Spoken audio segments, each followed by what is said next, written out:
Kind of feels weird to be in the setup. We haven't done this in a while. OG place. It's not really OG. Like we've been like OG would have been like 5 years. Yeah, it's true. But I mean, it's the original place. What does it say about us that we can't find a location to do this? I mean, can we not find a location, or are we expanding so much we have multiple locations? Yes. Let's go with that one. Yeah, I like that. That's positive manifestation. Yes. We're manifesting the space we want. We're also manifesting the audience because we can't get that going here. DumbFans, you got Harp, Amro, DumbFans. We're in the original space. If you've been following our show, like and subscribe if you haven't been. First-time watchers, regular watchers. This is how it all started. We did the stuff, but there's levels and things where we're growing a little bit. You want to show up the swag, Harp? We got here? Yeah, I got new cups here. DumbFans cups. DumbFans. Yeah, look at that. It looks. You got the DumbFans logo on the cup. That's pretty cool. On both sides too. Get your coffee. You do your tea. You could do a matcha. You could do Americano. You could do cappuccino. Are we gonna go through all the things that we can put in the cup? we got to highlight the heat tolerance. yeah, that's true. The heat tolerance on the cup, right? So Espresso shots. it's a. I mean, it's a little big for espresso shots, but I don't mind an espresso shot though in a big mug. You know what I mean? No, because sometimes what I'll do is I'll add a little bit of foam in there. Right. And I'll get like about a half full. Oh yeah. Yeah. So that's not so bad. What I really hate is when like the tiny cups kind of break easy. They do. The handles. Yeah, they do. So like this is what made somewhere, made in China. Probably. Yeah, made in China. You got heat tolerance for all your hot drinks. So shoot us a message on the Instagram. Maybe we'll send you guys over one. A lucky fan. First one to message us after seeing this. Shoot us a message. We'll send you one for free. We'll try anyway. Quick message.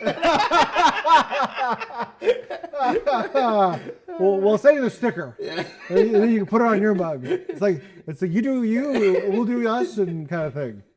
Anywho, DumbFans. Let's talk. We were talking some hockey. We're the dog days right now, but we got some exciting sports coming around the corner here. Football, for instance. Yes. We're highlighting hockey here. We did a little bit of an expose on Anaheim last pod, so we're going to keep it going. I asked our people on the socials to let us know who they wanted us to cover next. You didn't. So we're going to go alphabetical. What a shocker. Yeah. So what's after Anaheim? Is there... we're going Bees. What it was, Boston, Buffalo? Is there another A team, though? There's Atlanta's gone. Atlanta's gone. No other A teams. Yeah, Atlanta was a funny one, right? Because they were like the Atlanta Flames, and then they became the Calgary Flames. Oh, the Atlanta, not the Flames. There's long time ago. Long time ago. Yeah, long time. Right. And that was like the times of like, because they won a Stanley Cup. They beat... I don't think they faced the Oilers that year. They won the cup. Atlanta never won a cup. No, Calgary, the Flames. I thought we were still talking about Atlanta. Yeah, back in 89? 88, 89? Yeah, so you had Lanny McDonald. Yes. You had... I thought we were talking about Atlanta still. I'm like, when did Atlanta win? Kovalchuk led team? Yeah, you had Marian Hossa too, by the way, who was a 100-point Marian Hossa. Marian Hossa was so good. Yeah, he was. He was so good. He was like my favorite hockey player to watch. And it was incredible to watch a guy like Marian Hossa go through it, trying to win a cup. And what was it, back-to-back years? He goes to Pittsburgh. Then Detroit. Well, Pittsburgh he lost to Detroit. Then he goes to Detroit. Loses to Pittsburgh. But then he went to Chicago and eventually he went to Chicago, and then he started... I really hate how he got sidelined, though, because I feel like he got a hit from Raffi Torres, right? Yeah. Knocked him right out. Yeah. And Raffi Torres was an ex-Canuck, helped Canucks to go to the 2020 Right. so that was like... Yeah, it's kind of funny to hear all those. Like, that's why I love hockey so much. When you can like go down memory lane and talk about certain things about the past histories with that. Because that Flames team was really, really good. Mike Vernon was in net. You had Lanny McDonald, Al McInnes. Oh, McInnes, man. Fleury, absolutely. Yeah, that was a stacked team. Yeah. I don't think they faced Edmonton that year. Maybe I don't remember. We can look this up. Yeah, I don't remember. Because now we have the screen here. You guys let us know if you like the screen there, or you don't like the screen there, or just tell us anything. Tell us your favorite recipe, because we don't care at this point. So I'm gonna look this up. But yeah, that was That was 88 or 89, I believe. Just go Calgary Flames Cup. Flames Cup team. Yeah, because that I feel like. Yeah, so I believe Joe Nieuwendyk. He was the captain, was he not? Was it him or so? It was the 89 Cup? So Stanley. There we go. It's interesting because I think Lanny was the captain of that, wasn't he? They went up co-captains. I see. Yeah. So it looks like they defeated Vancouver. Oh, that's right. They faced Vancouver in that year, right? Yeah, and then they swept the Kings, beat Chicago. They didn't face the Edmonton Oilers. Yeah, they didn't face the Edmonton Oilers. You're right. I wonder why that was, because I think Gretzky was gone before then, right? Gretzky was gone that year, I believe. I think that's when he went to LA. Mm-hmm. But then Oilers won some more cups after that with Messier. So they won, was it 1 or 2? I think they won 2 more. 2 more? With Messier. Because Gretz walked away with how many cups? He had 4? Yeah, I believe he had 4. Messier had 2. It had 2 more. Yeah, Messier has 2 more than Gretzky. Wow, that's crazy. I hate Messier so much. Hey, Mark Messier haters out there. I know Steven loves Messier over there because he fucking loves Edmonton. But that was it. You had to get through Edmonton. But they had a stacked team. Just looking at the side there, Doug Gilmour, McInnes, McDonald, Nieuwendyk, Vernon, Chelios. Yeah, crazy. Larry Rupp. Wow, Patrick Waugh. Yeah. So you look at the Hall of Famers. Those are the Canadians. Those are the Hall of Famers list from that era. So yeah, the Canadians. But that was the Flames team up until Vernon. Yeah, up until Vernon. Yeah. Yeah. So pretty cool. Pretty cool to see that. Like Chelios was on the Canadian team and he won a cup in '93 with Montreal. With Montreal. Yeah, I think so. I think it was the last time they did it. They have, yeah. Right. Then he went to Chicago. Because what it was that Montreal defense and the goaltending carried the mail, right? Guy Carbonneau, Chelios, Patrick Waugh. Patrick Waugh was not a rookie at that time. Was he? He wasn't. It wasn't because he was in that team too. Yeah. But he was pretty young at that time. Pretty young still, yeah. And then obviously he got straight to the Avalanche, and history is what it is. But pretty cool to see that era of hockey. 89 Canucks.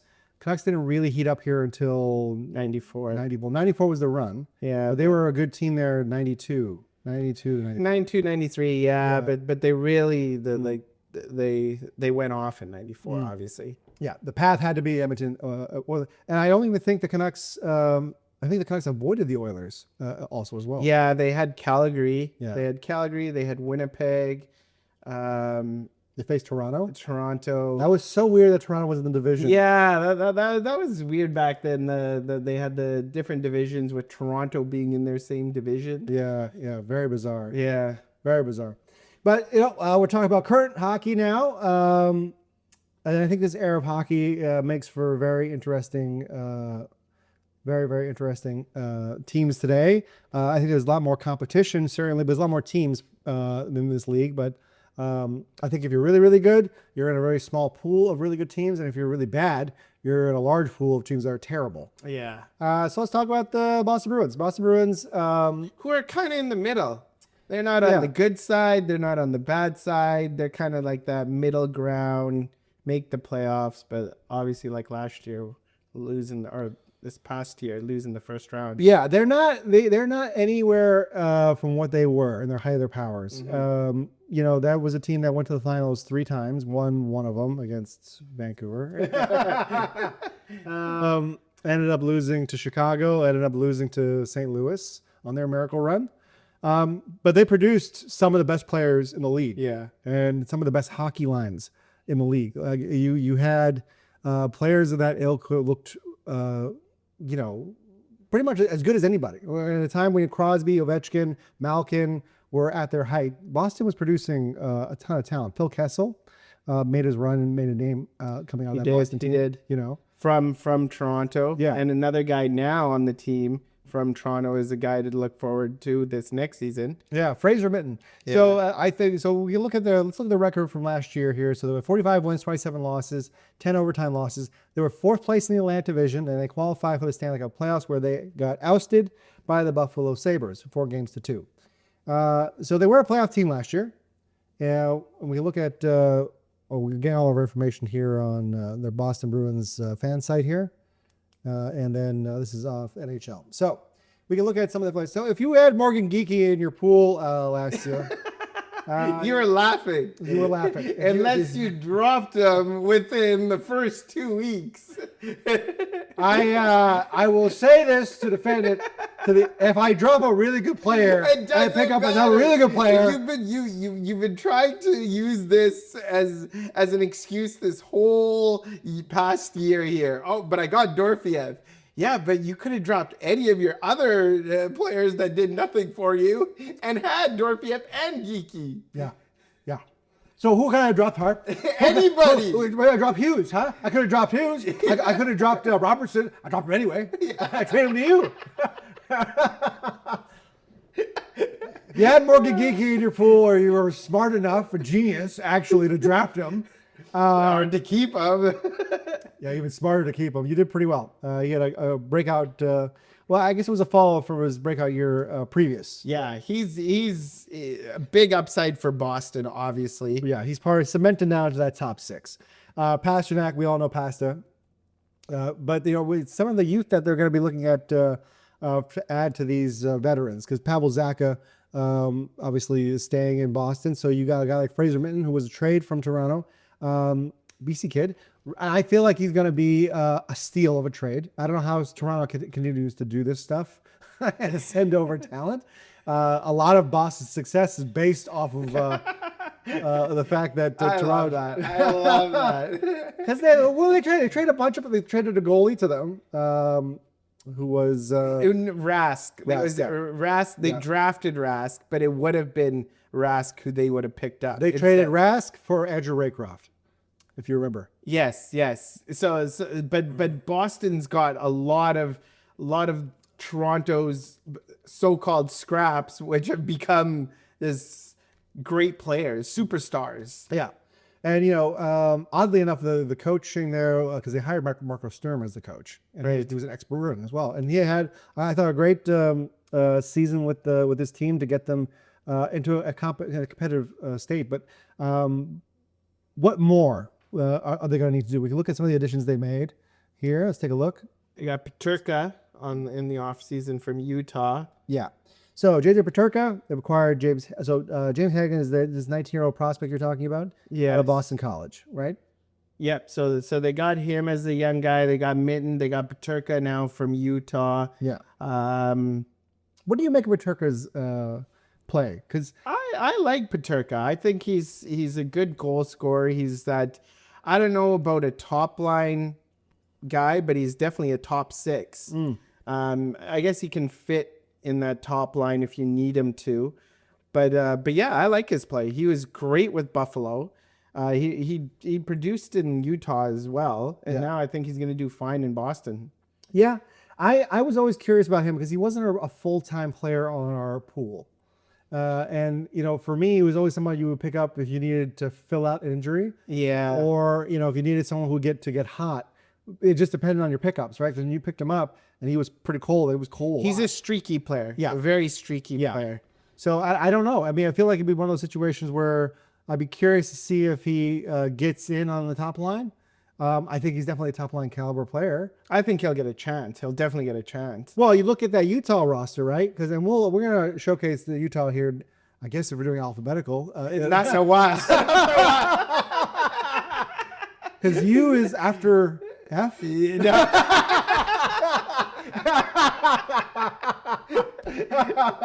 Okay, first we got to get the alphabet right. Then we can figure out. Comment below what the alphabet is, guys. We know as much about the alphabet as we do about hockey, so not very much.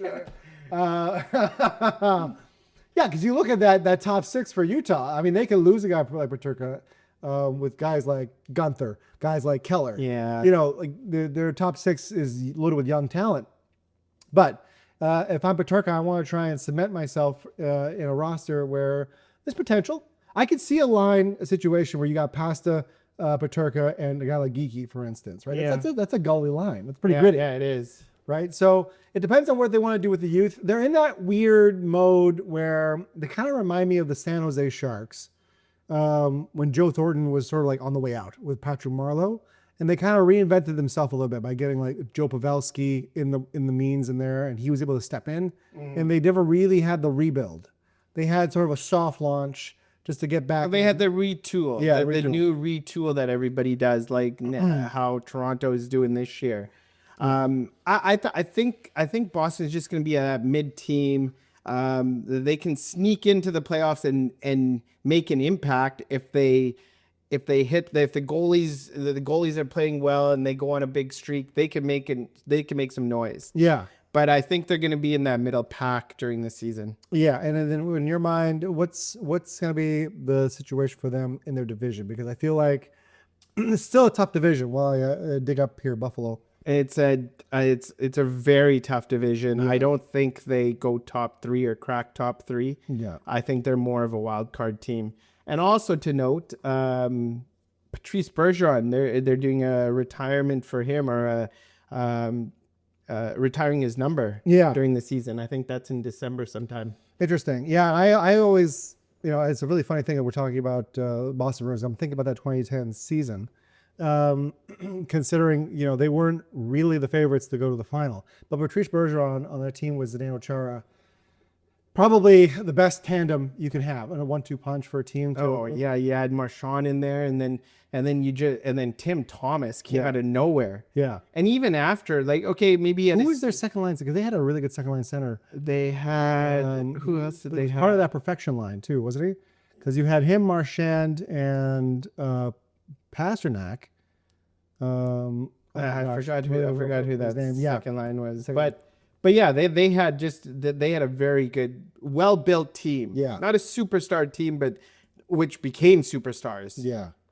Yeah, interestingly enough. I feel like a lot of times when I'm looking at a team like that, that's in that middle, it feels like you're just buying a lot of time, because you're not really in a situation where you can grow. But when you make trades like they just did with Mitten, if you draft well, you can sort of extend your window a little bit. I think that's exactly what they did. They still have a veteran presence, and now they've kind of extended their window for these guys to grow into. Yeah. Let us know your predictions. Where do you think I see these Boston Bruins being placed this year? Do you see Morgan Geekie taking a step further to 50 goals? Or do you see him really just crashing to the floor because Sony took him after I dropped him? With that said, let's talk, when we're keeping the bees, we're going to talk about the Buffalo Sabres.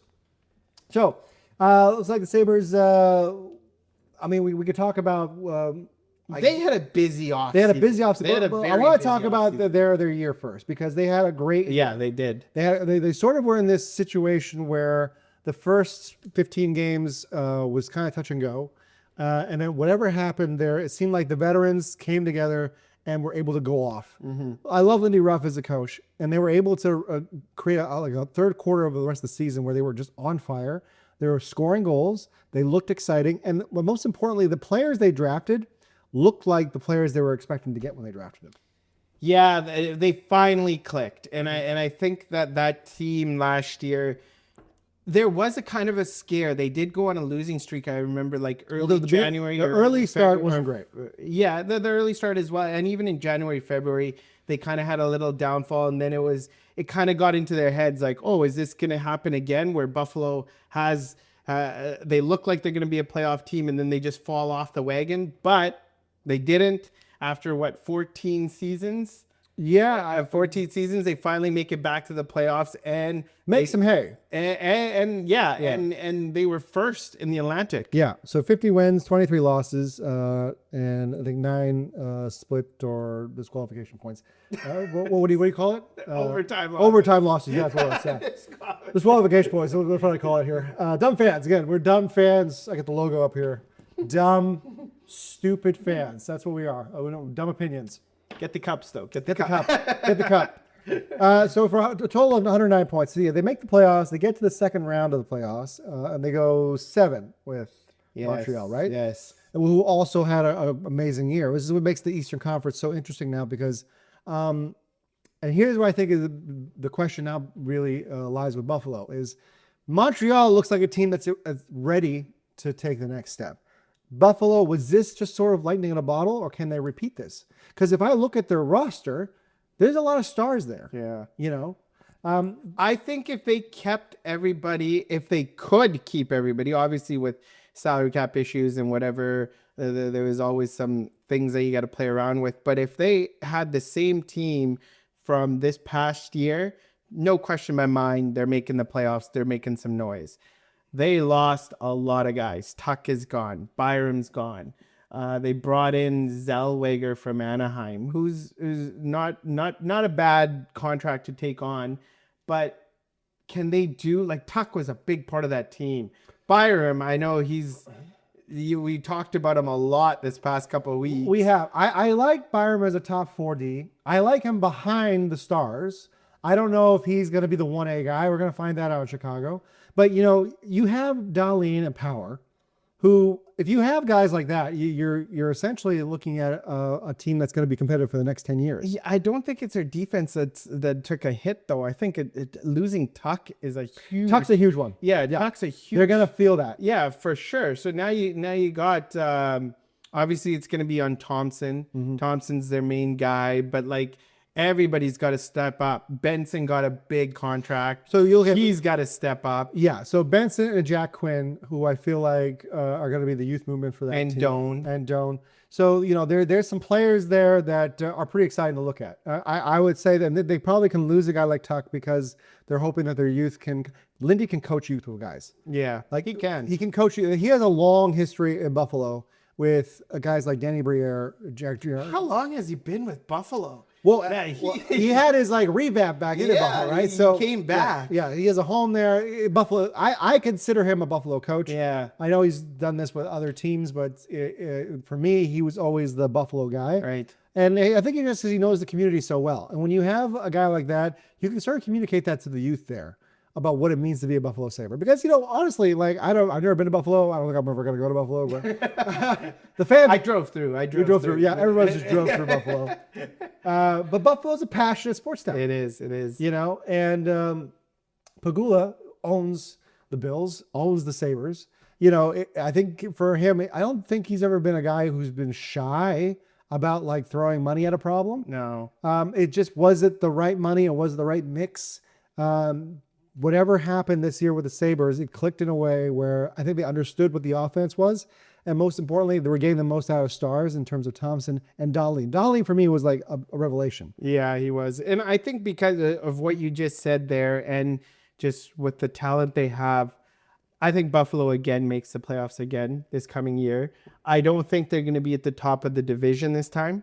I think they're maybe going to be second or third in the division, but they're definitely going to make the playoffs. Yeah. I see Washington taking a step back.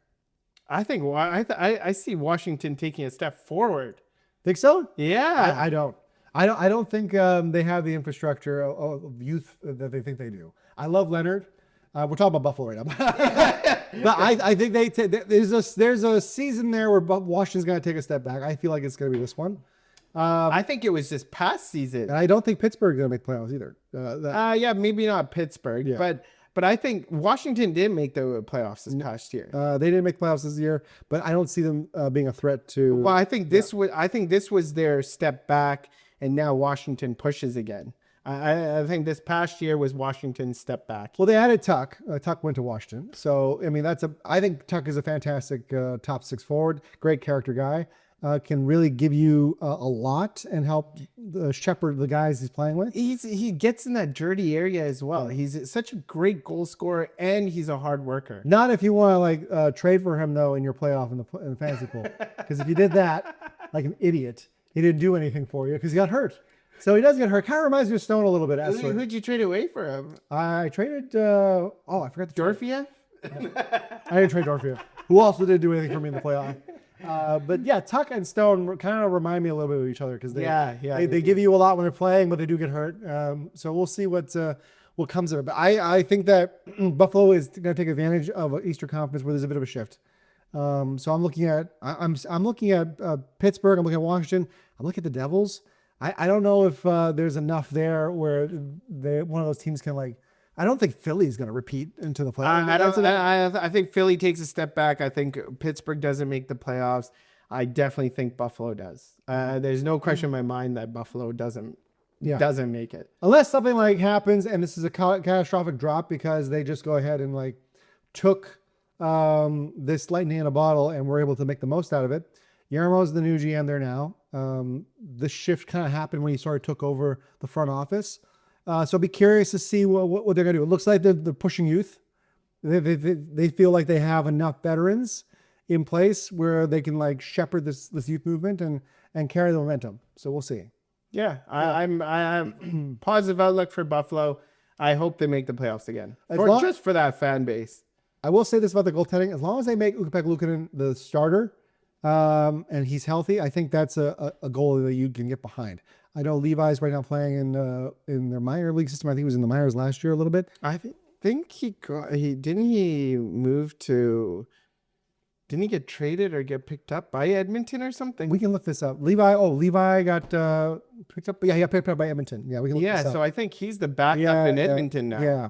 So Levi, Pekka Luukkonen to me is the goal. Yeah, he's definitely the go-to guy. Yeah.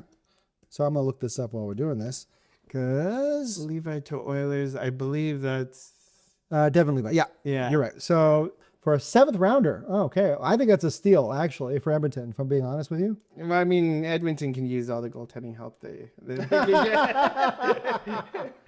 Let us know your thoughts. If you like what we're saying about these teams, if you don't like what we're saying, if you're a fan of Buffalo, if you're a fan of Boston, and you're watching us for some reason, I'm sorry. But if you think that you got strong opinions about your team, let us know, and we'll happily argue with you. We'll spar. You can send us a voice note. We'll play the voice note up here. People can hear your voice. You can get on the show and we can debate sports. That's what we're all about here. We're about debating sports, giving our opinions. And best comment gets the cup. Best comment gets the cup. Or any comment. Anybody? By the way, don't post. You guys don't know what you're talking about. We get that all the time. So that'll disqualify you from winning anything. But if you find a way to say that in a very creative way, I'm gonna send you a mug. DumbFans. Harp, Amro.